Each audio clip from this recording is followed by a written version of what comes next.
Welcome to our latest episode of the Lebanese Physicians Podcast. And today our episode will be talking with Dr. Rana Hajjeh, who's going to tell us a bit about herself in a bit, but we're going to talk about her 3 decades at the front lines of epidemics, policy, and global health leadership. Dr. Hajjeh, I'm gonna let you introduce yourself actually to us. So how do you usually introduce yourself beyond your titles and roles? And tell us a bit about how you got into the CDC and to global health as we go. Okay, thank you. Thank you very much, Khalil. Masal khair. I think, how to introduce myself professionally and then as for general purposes. Let me start with the professional part because I think it's probably more relevant to our discussion. But so I went to AUB for my medical school, and then I came to the US to finish my training in internal medicine and infectious diseases. And by accident, I got into a program not really by accident, but I heard about it while at Emory University. It's a training program at CDC called the Epidemic Intelligence Service, which is a field epidemiology training program for 2 years that basically teaches you epidemiology and public health while you are assigned, while you are in the field. It's not like a same thing as an academic degree, like a master's in public health. So anyway, so I did the 2 year thinking that I will go back to academic medicine, which I liked a lot, and then found myself completely, like I converted completely to public health. I couldn't go back. So I stayed at CDC for about 23 years and did a lot of domestic, work at the beginning because I was, I wanted to have a solid foundation in epidemiology and public health sciences. And then later, as I more gradually became more involved in global health, in 2016, I left CDC after 23 years to go work for WHO. And I wanted to really work in the region, in the Middle East region. So I chose to go work for the regional office for the Eastern Mediterranean, they call it. I can tell you later why it's called that. But it's based in Cairo. So this is the region that covers the typical MENA, Middle East and North Africa, but also covers some of the South Asian countries like Pakistan, Afghanistan, and Iran. So anyway, so that's the professional part. And I was there for about a bit over 8 years. But the way I really like to introduce myself, I'm a Lebanese American. I'm I'm a mother. I'm a public servant. Really, I feel that I'm very active in the community, both the professional community for public health as well as our community here, the Arab American community in the U.S. Yeah, great. And yes, you've had a varied career, I guess. You did your clinical training, then you went into domestic public health with the CDC and eventually transitioned to global public health with the WHO. That's a big career. I would say congratulations on such a varied career for you. How did your clinical training shape the way you approach population level health? Yeah, طبعا clinical training is very important. By the way, Khalil, I transitioned to global health when I was at CDC. But, so CDC, we do a lot of global health. So I was working in the region, but also was working in various other regions, especially in Africa and Southeast Asia. Now the traditional, actually in the US at least, the traditional path for public health career is not really the MD path. It's most of the public health professionals now they go get an MPH and then later they get PhD in public health or doctor in public health. And that works really well. Most of the time, especially in the US, I think for other parts of the world, I think the MD background remains more or less important. For me, it was really important, even though with public health, we focus on population health and the health of the public, health and well-being. I would like to make that differentiation because it's always the concept of well-being is much more comprehensive, I think. But I think, we should never, two things really, the medical background, the clinical background, I think gives you a different level of depth for many of the diseases that face, the populations, the access to care. So it's also related. It's not just the specific diseases, the clinical aspect, but also the whole access issue and the health systems that actually shape medical care. But also it's like that that feel for the person, because even though we are focusing on populations at large, I think and that was part of our classical training at CDC, is that never lose sight of the individual, never lose sight of the actual patient you are trying to serve, the person you are trying to serve. And that's where I think for me, that clinical training came really helpful. And for years, I continued to do, I used to volunteer at the VA hospital here for infectious disease clinic for many years until I went to WHO, and I couldn't do it. It was more complicated for me to do clinical work overseas. But I didn't want to lose that touch with the patients, because it really keeps you rooted. Yeah, right. That's important because it's sort of the patient is who actually you're trying to protect, I guess, Protect. with the public health Yeah. that you're doing for them. And so knowing individual patients would help you have a better perspective into what you're trying to do for these people. So basically, do you think that the infectious disease training may be like the best pathway into like this public health, or is it just more like the CDC, not the WHO, I guess? Or because it seems to me like a lot of the epidemics and stuff are related to infectious diseases and not to other things. It's beyond infectious disease. I mean, CDC started, like many organizations for public health. It started to actually in Atlanta, where I'm based now. Again, it started to eradicate or eliminate malaria at the time, because this area used to be like very swampy, like Washington, D.C.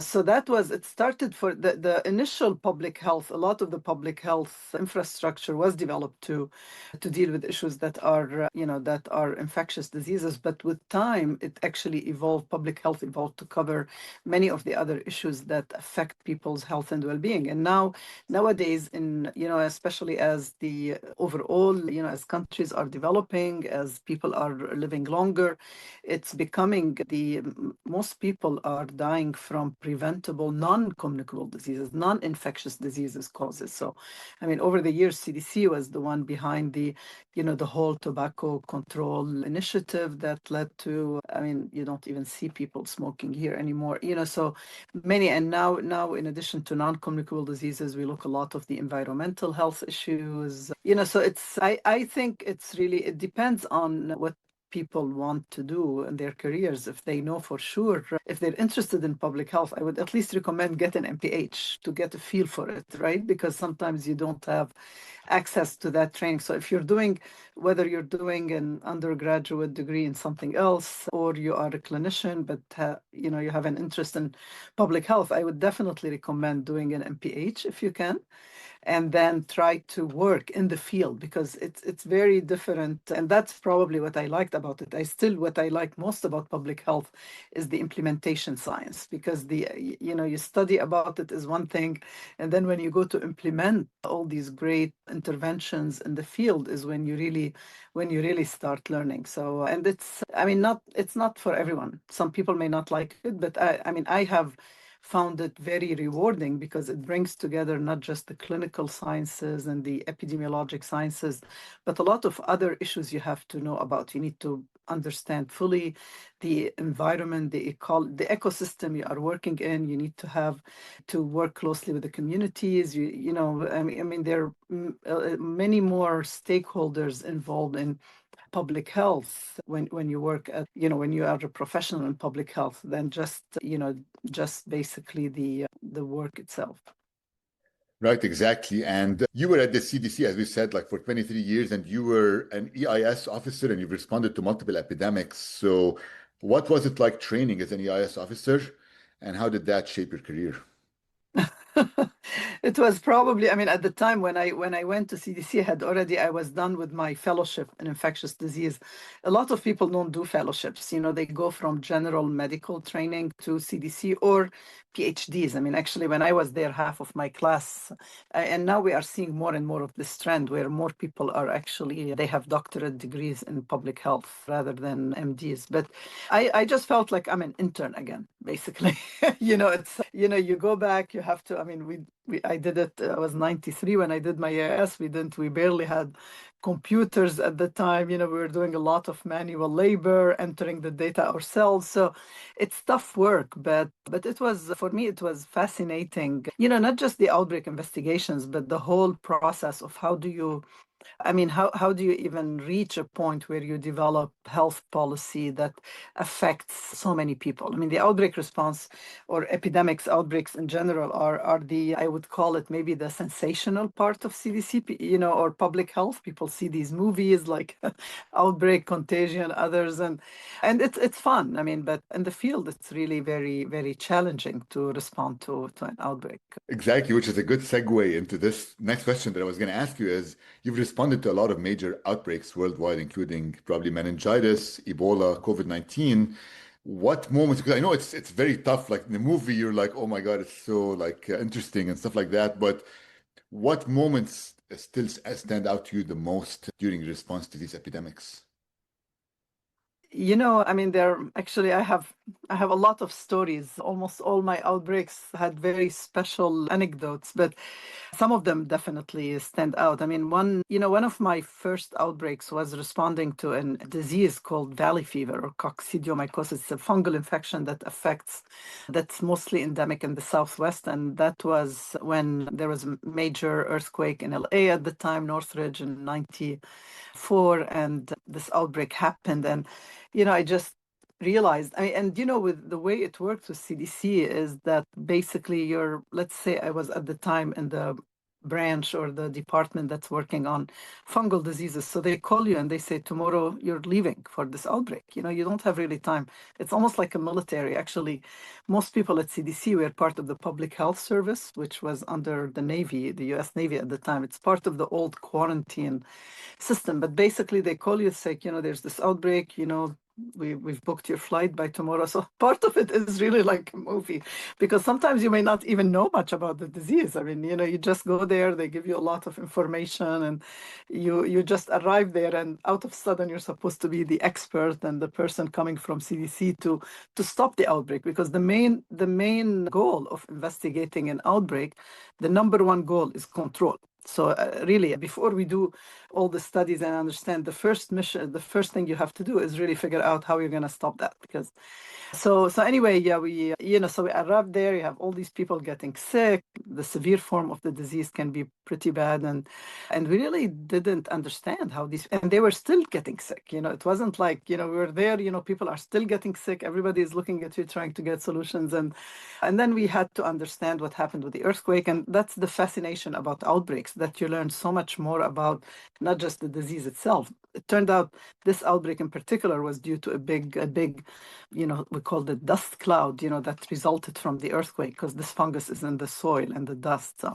So that was one of my first major outbreak. The one few years later, another one that really stayed with me is the anthrax investigation, which was basically the beginning of the whole bioterrorism trend in the US, when we had the anthrax envelopes that were sent initially to the offices of the senators at the Capitol. And here you are, So they sent me, and I actually have a small anecdote for this group in particular, of Lebanese physician so I was called overnight saying, you're going there, you're going to be heading the epidemiology team.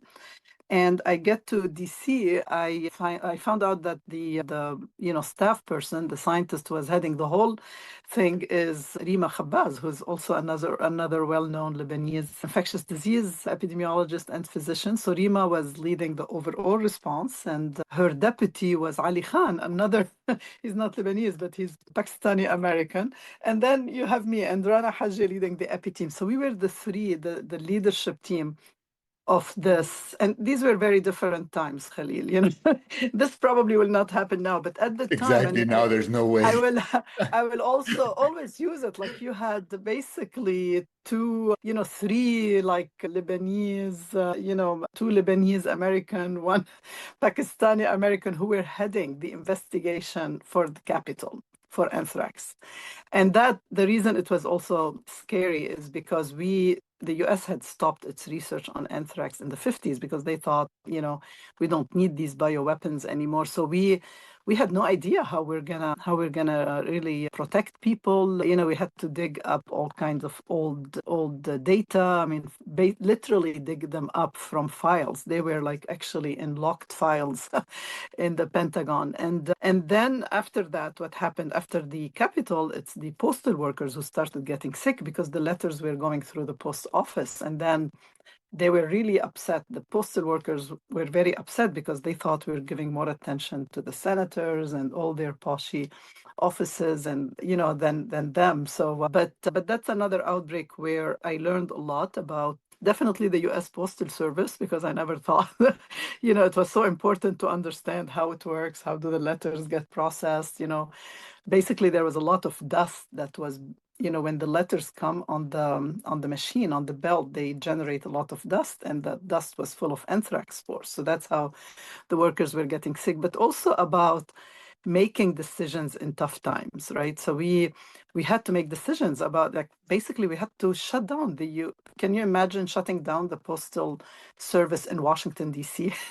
So we basically had to shut down the postal, that major hub processing unit, in order to be able to understand and protect the workers for a few days only. But so anyway, so that's one. And of course, on the global side, I think the first meningitis outbreak in Saudi Arabia for me was a huge eye-opener, because I had never been to Saudi Arabia before, and arrived there in the middle of Hajj, or at the end of Hajj, and in the middle of an outbreak that, of course, for a good reason, the Saudis were very concerned about. They usually do a very good job trying to anticipate all kinds of health and injury issues, but this one took them by surprise. Lots of tension, lots of political issues around it. And then last but not least, the Ebola and the COVID. I mean, the Ebola in West Africa is a epidemic that also was among the toughest for me, because a lot of tension, especially for the local communities in West Africa. And again, we were making decisions with very minimal evidence, relatively speaking.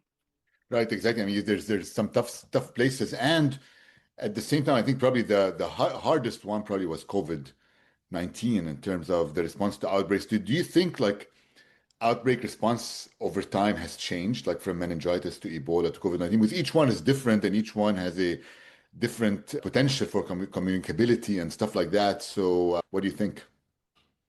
Well, I mean, the basic guidelines for outbreak response are really the same, in terms of, like, you go there, your main goal is to stop the outbreak. You try to have a quick understanding of the causes and what are the mechanisms or the interventions that are needed. I think, well, a lot changed. I changed, definitely, because I I learned a lot in my career, and my approach to how we do this changed. Instead of being just disease focused, I started looking at so many other aspects that can improve our ability to respond.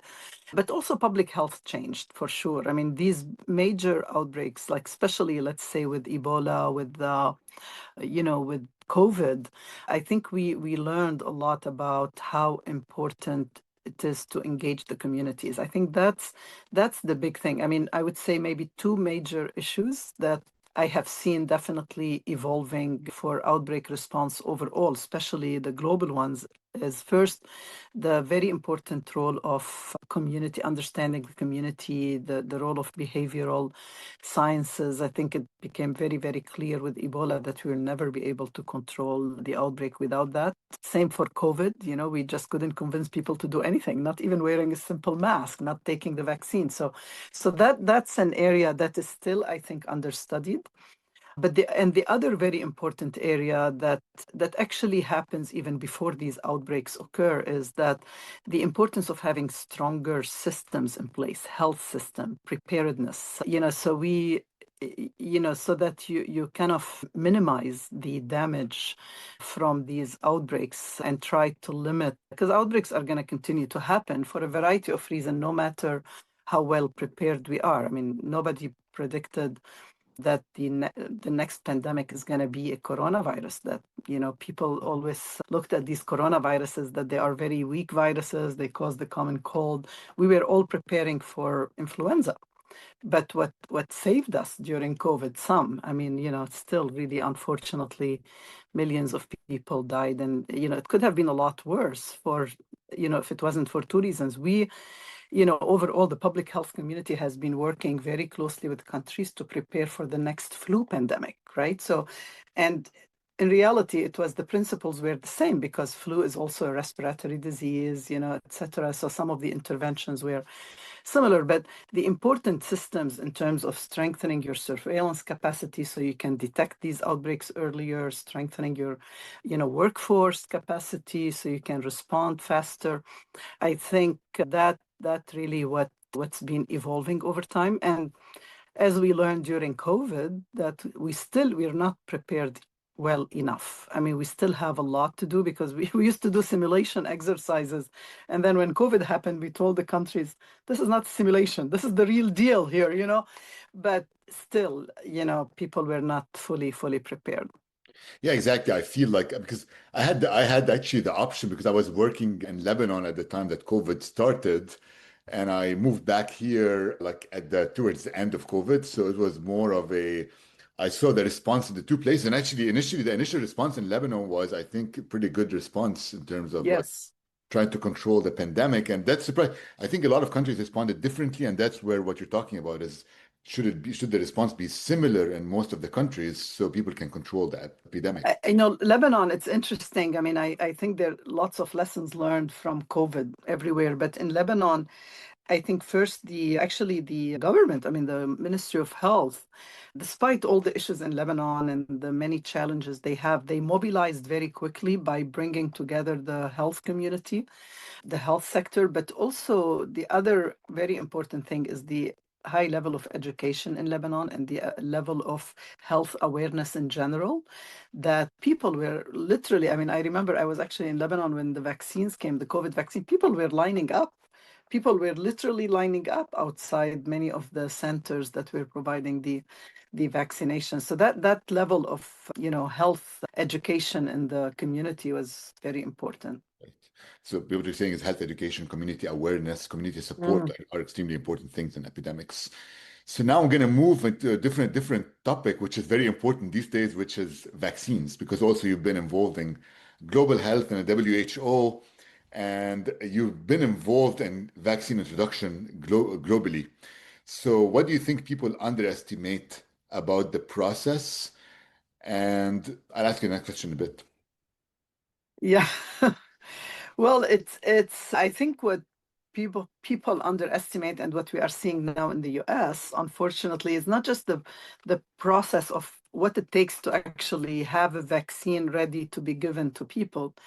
They underestimate how bad these diseases are. I mean, you have physicians like the younger generation now in the US who train pediatricians who have never seen a case of measles before, right? And we're seeing it now in the country. I mean, they're like, the first few cases of fever and rash that we're starting to show up with all the hesitancy now we're seeing, measles was not top on their differential up there. So that's, I think, for we are, and that's why I think communication is going to be very important. I think it's very, very important for people to understand that the vaccines, when we say that vaccines, and I'm passionate about vaccines, Khalil, so I apologize in advance for, I'm not gonna, or maybe I shouldn't apologize because these are really among the best. I mean, clean water and vaccines, just these two interventions are probably responsible for the, most of the lives saved through public health interventions that we've done recently. And as just basic clean water, which, eliminated all the diarrheal diseases and many other things, and vaccines eliminated polio, measles, many of the things that people used to die from. So the diseases were bad. I mean, to have someone paralyzed, I mean, it's like unbelievable. Can you imagine having a kid, it's not always death. It's sometimes the chronic disability that you have to live with. And unfortunately, what we see here now that many people growing up have never seen any of these. They don't know anyone who has polio. I've seen tons of polio because I've worked in countries where kids are still being affected when they get paralyzed, when their chances at having a normal life in many of these developing countries is basically completely, killed because many of these countries cannot support disabled people, So I think first, the one thing we underestimate is we have, science has achieved major successes that we should not easily forget and take for granted. That's one thing. And then the other thing is that vaccines go through a very tedious process. People just have seen what happened during COVID, where within a year we discovered the virus, we developed the vaccine, we did the trials, the safety, etc., and we injected it into people. This was literally until COVID unheard of. That was unheard of, and that by itself ended up saving lots of lives. But usually it's a very tedious process. And the reason I say that is, I think when people have these fears, which I fully understand. I mean, you're taking something that's injectable, you're putting things into your body that you're always thinking, is it important or not? But I think both the scientific and the overall policy process that vaccines go through to get to the point that we are ready to give them to people is really very, what would I say, really Rigorous.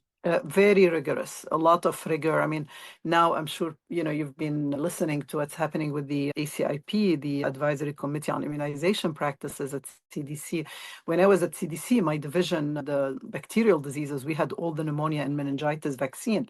So I was, my division was part of the secretariat of ACIP. We used to prepare the materials to present to them, etc. We used to actually vet ACIP. We were involved in selecting who gets on the ACIP. I mean, it's amazing. We really nickeled and dimed these people. I mean, we would really vet everything, to make sure there's no conflict of interest, that they were because these are people who are going to make recommendation for the whole nation on vaccine. And then the CDC recommendations were very important for other countries as well, and WHO. So it's a very tedious, very rigorous process. And I think people don't have a full, and partly I think it's our fault. I mean, because the one thing I would now do more of in retrospect, even though I've always tried to be better, that's the reason I'm doing this podcast, is to communicate more about what we do. And public health people, we're public servant.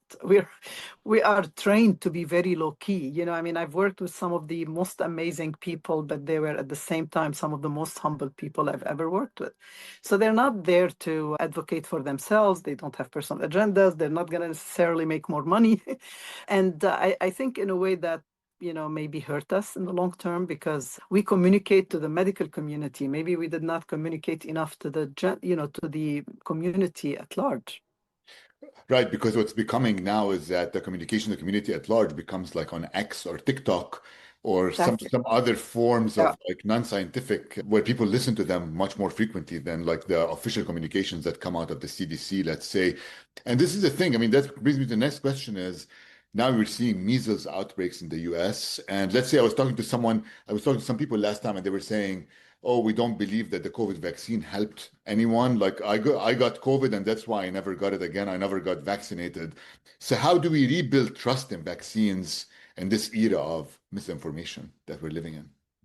Yeah, I mean, by the way, before we get into the bigger issue, but I've seen a lot of people dying from COVID. So if people got COVID and recovered, I got COVID and I recovered, but because I was healthy. But most of the people who had any underlying condition, and they many people died from COVID, and it's a horrible disease. And any way you can prevent death or suffering for a person, I think I would do it without any second thoughts. But I think the trust is a huge issue. I think, again, better communication from trusted experts. You cannot, I mean, you saw it, I'm sure, during COVID. I mean, I myself, I mean, I was all the time trying to give interviews. I was based in Cairo at the time, so I was always working with the major news media in the region, Al Jazeera, Al Hadath, whatever, BBC Arabic, CNN Arabic, so we were trying our best to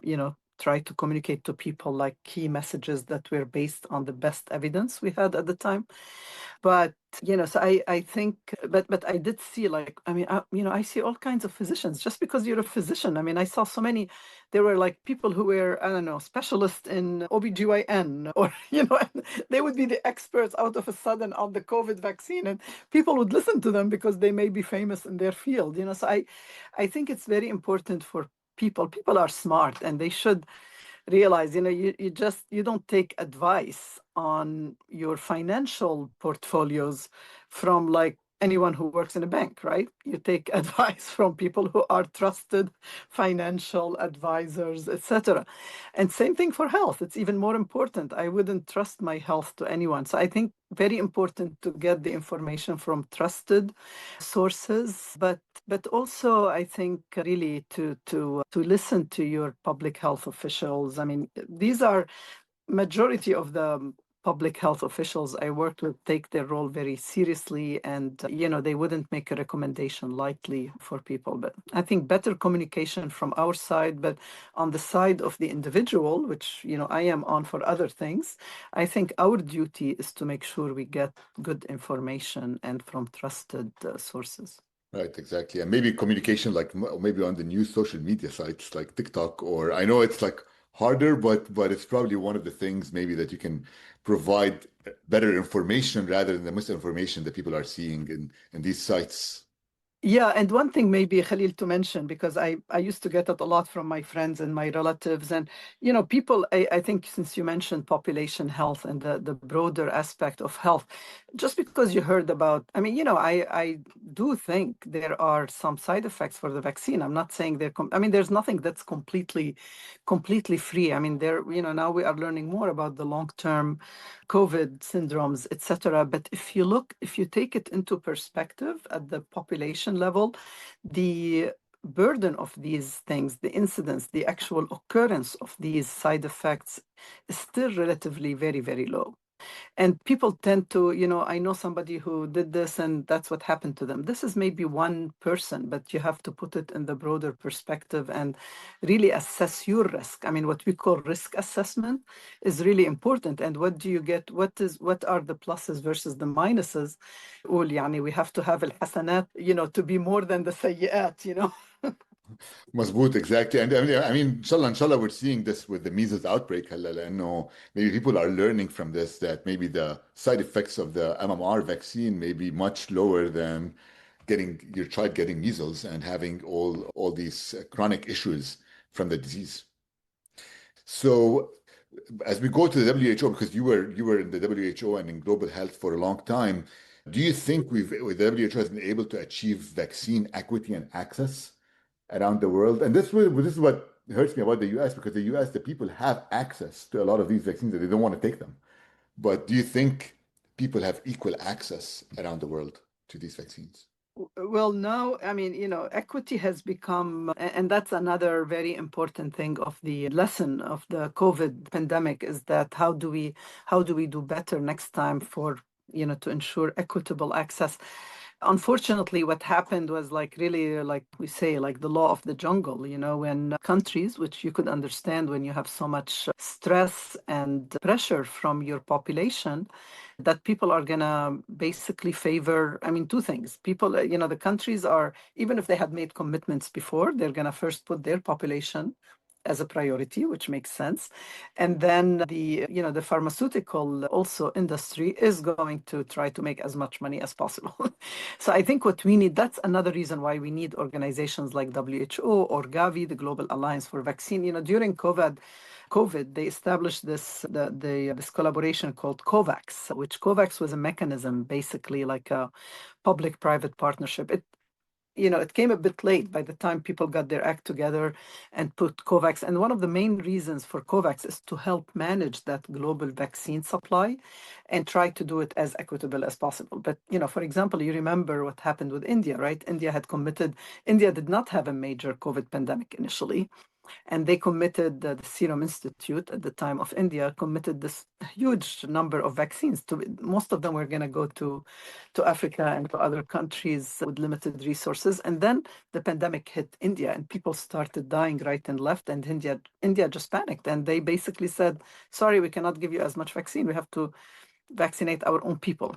So and this is where the role of some of the global, the global order, if you want, can get into work and put pressure on some, make sure that these commitments are respected regardless. Again, in situations, I mean, the COVID situation, I always say, I hope I will never have to go through this again in my career, but COVID was very, very stressful. But that WHO, there are many things about WHO people are not fully aware of. Their main WHO initially was established to be a normative organization, which means their main role is to basically issue guidelines and policies and help countries actually developing policies that suit their own health and context, overall context.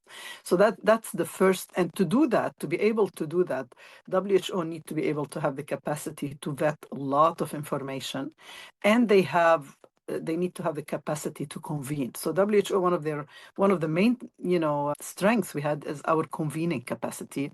If you invite people like, I used to be invited a lot by pharmaceutical industry.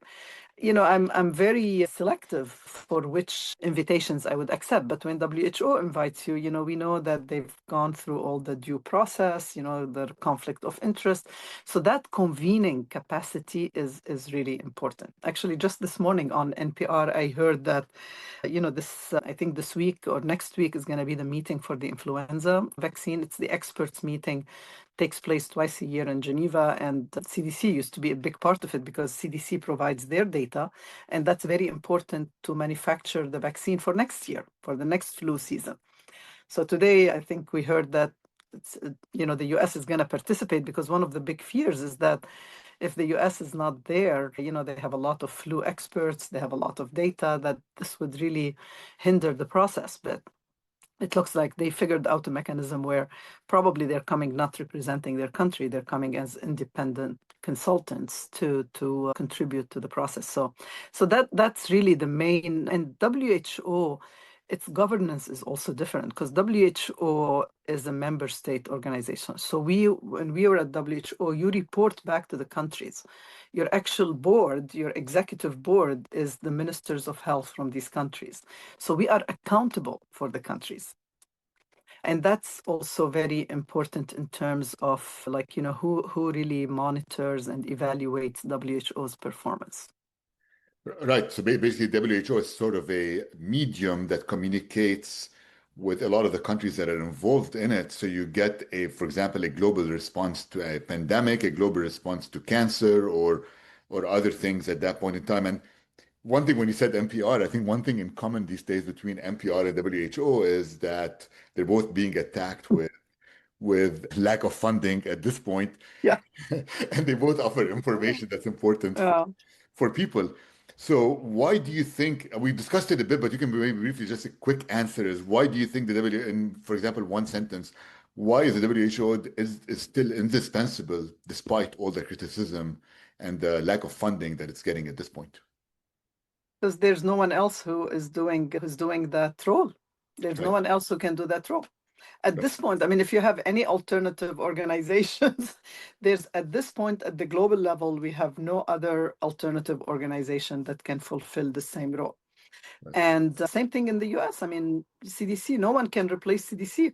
I mean, now what you're seeing in the US is that some of the states, you saw the Eastern Alliance, the Western Alliance, some of the state health departments, they're mobilizing to just serve, like, at least in the interim period as a backup, but in reality they don't really have the capacity to do what CDC used to do.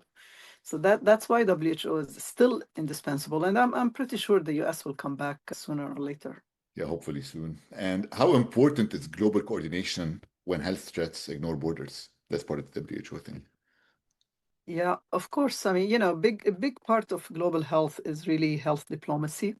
And that's maybe the one thing that I got a big dose of when I was at Emro, because at CDC we focus more on the technical training. And I think the more you get into the global aspects, and as I grew up in management also at CDC, I mean you learn that health diplomacy is very, very critical. But you cannot do good health diplomacy if you're not solid public health professionals. So you need that solid background. And on top of it, you need the diplomacy skills and the good communication skills.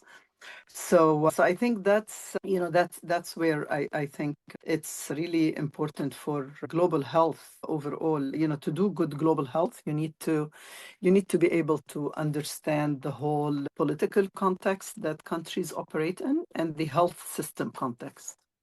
Right, exactly. And that's very important is because, as you said, health diplomacy, people don't think about it, but to convince other countries to do what you think is the right thing to do, you have to negotiate it and find the best fit for everyone because it's not one size fits all.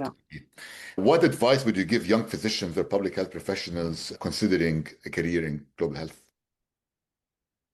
Well, I would really recommend that they talk to a lot of people and fully understand what it means to have a career in global health, because sometimes, it looks a bit more glamorous when you just, look at, oh, you're working in all these big organizations, you're traveling all over the world, which is always fun, but, comes at a price, and you have to be up to the level of dealing with the issues. But I think I always say if you decide to go into global health, make sure you spend enough time to have a solid education, whether it's medical or PhD, or graduate public health education, get good training before you even get, and that's one of the reasons. I mean, I knew that I'm going to ultimately get more into the global health aspects, but I wanted to have a solid foundation of epidemiology and public health sciences before I started really venturing out there in the global health, because also you would be more, I mean, not only you would be better equipped to deal with the issues, but you would be more respected as a global health expert professional to help countries with their health issues. So I still think it's a great career. I had an amazing career. I felt that I was able, I mean, not just self-fulfilling, but it's really the ability to help like so many people. I mean, being able to introduce, for example, Hib vaccines to millions of kids in developing countries in Africa, Southeast Asia, MENA, other parts of the world where it would have taken another 20 years to get to them, I think was one of the most fulfilling ever. But again, if I didn't have that good background initially, I wouldn't have been able. And, just listen, talk, it's a continuous process. We keep learning. I mean, I every single outbreak I've done or mission I've been to countries, I would learn something different. So I think keep an open mind about it. The other very important thing, we cannot maybe have a podcast now without talking about the importance of using technology and AI. And I mean, right now, I think, being well versed in many of the new technologies, in good health communication skills. I mean, we're still trying to figure out. I mean, AI in healthcare, I think the needs are very clear. I mean, the uses are getting better and better. But in public health, we are still trying to figure out how it can help us. But I think the new technologies and the new sciences are going to be great, and it should be even more fun and exciting to have a global health career for all the young graduates. Exactly, because I think AI may help in data collection and analysis, I guess, of all the collection that you have. So it makes it much faster. You get the data, and then it makes it much faster to deal with the data and figure out what to do with it. Potentially, we'll see if that will pan out eventually. Yeah. Looking back at your career, what gives you the most pride? Um, I think, as I mentioned, I mean, some of the big vaccine projects I was able to participate in, like the HIB initiative. It was a Gavi special project that specifically focused on introducing these vaccines for meningitis and pneumonia in developing countries. We worked on another vaccine for epidemic meningitis, the same disease I investigated in Saudi Arabia, but we worked on a vaccine that basically now eliminated epidemic meningitis in West Africa, which used to be known as the meningitis belt. It's a hyper-endemic region for bacterial meningitis, horrible disease. I think I'm very proud of the work we did in the region in the Middle East. I think we when I say we, I mean like the team, because I could have never done any of that work by myself, but we really had a good team at the regional office that was able to manage very complex public health issues in the Middle East region in very difficult times. I mean, the 8 years when I was there, we had the crisis in Syria, in Afghanistan, in Iraq, in Libya, basically the few countries that in Lebanon, we had the major port explosion. And then just before I left, actually, because I left in late 24, it was also Gaza. So being able to do good public health in emergencies, maybe it's not as glamorous, or I can't say I discovered a new vaccine, but definitely at least maintaining public health infrastructure and services in these very difficult, challenging emergency situation. It took a huge team to do it, and a lot of strength and many sleepless nights. But I am very proud of the work we did in the Middle East region as well as a team. Yeah, it's not glamorous, but it's very important work, I think, especially for a lot of the people in these regions. Finally, what gives you hope about the future of global health? I know now these days, maybe there's a lot of things that are not good that are happening, but do you have hope in the future of global health? Yeah, of course, always have hope. As they say, I'm an eternal, hopeless optimist. Or, the Gates Foundation, they used to have this newsletter called I think they still have it, just haven't been receiving it lately. It's called The Impatient Optimist, so it gives me hope because there are lots of people like me who still believe in global health. They are still committed to the mission.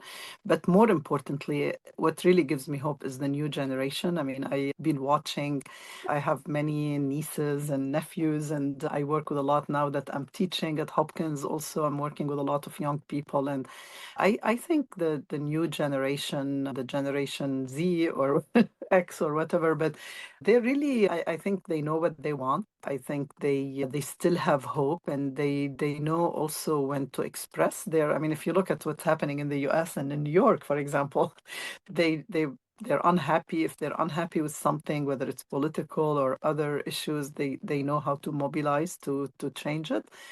And I've seen the momentum. I've been going still. I still go to our countries in the region. I go to Africa a lot. I go to Southeast Asia.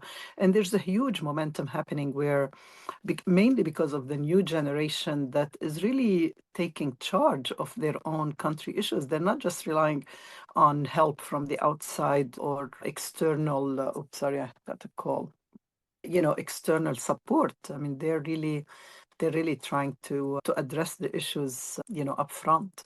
And that gives me a lot of hope. And even in the middle of like what we're seeing now, which probably is the worst I've seen, even though I had to deal with many US administrations over the years, but you still hear a lot of voices, as we saw, for example, how the public health experts are now mobilizing to support CDC, to be in solidarity, to come up with mechanisms that can actually mitigate the damage of what's happening currently in the US until we have CDC back on its feet and strong again. So yeah, there's always hope, and I've seen it all over. There's a huge momentum. I don't think one administration can stop that huge momentum that's taking place now in the world. Exactly. Yeah. Thank you, Dr. Hajjeh, for being on the podcast. And I agree with you. Sometimes you take a number of steps back, but then that maybe moves you forward significantly afterwards, because people tend to become maybe more engaged, and they would actually know the importance of these organizations when things start going south. Thank you so much for being on the podcast. Well, and times like these are also good times to reflect, because I'm not saying the process that the Public Health Organization followed was always perfect. So in times like these, I think it's good to reflect and see what we can change, take stock of things we learned, and come back better and stronger, so we can continue to improve. Right. So, thank you all. Thank you. Thanks, Khalil.